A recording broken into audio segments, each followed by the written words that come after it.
Well, Materialise is here at CES with its more consumer-oriented product lines, of course, like I Materialise, but also with showing the concept that we work with a lot of consumer-oriented companies and that we help them really bringing the advantages of 3D printing in some of their product lines.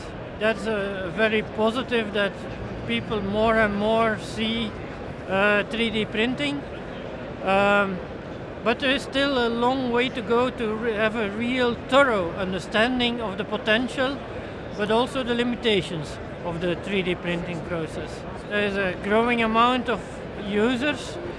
The focus remains on accessories.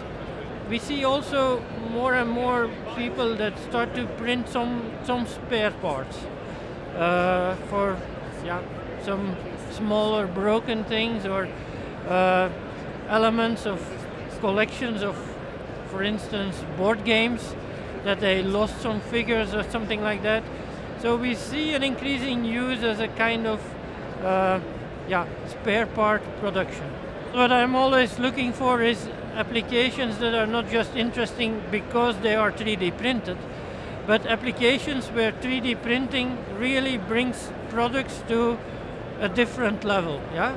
And I think we are showing here at CES another example that really touches people's life with the new generation of insoles that have been co-created with the company RS Lab, who is specialized in scanning the dynamic forces of a person's gait. And by using that information, we have developed a totally new generation of insoles that really have a strong scientific basis and that really take you to the next level of shoe comfort. I think more and more companies and investors are recognizing the importance of the medical device industry and 3D printing in related to medical devices. It's one of those areas where I personally believe that, for instance, in the orthopedic sector, based on my own background, I estimate that up to 80% of the orthopedic devices could be 3D printed in the future.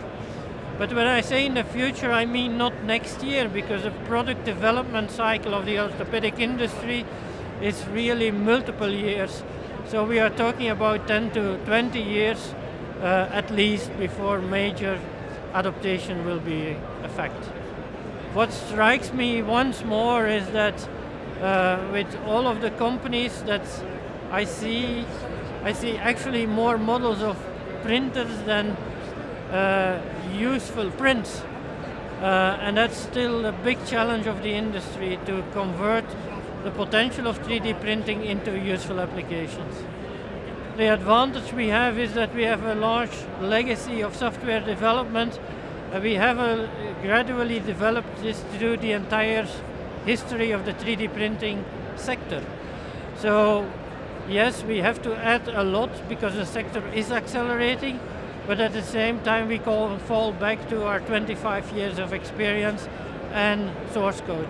A lot of people expect from the 3D printing sector that it will prove more relevance in 2015. The expectations are high. There is a lot we have to develop in order to make the world a better place thanks to 3D printing, and it's really a challenging year that we have ahead of us.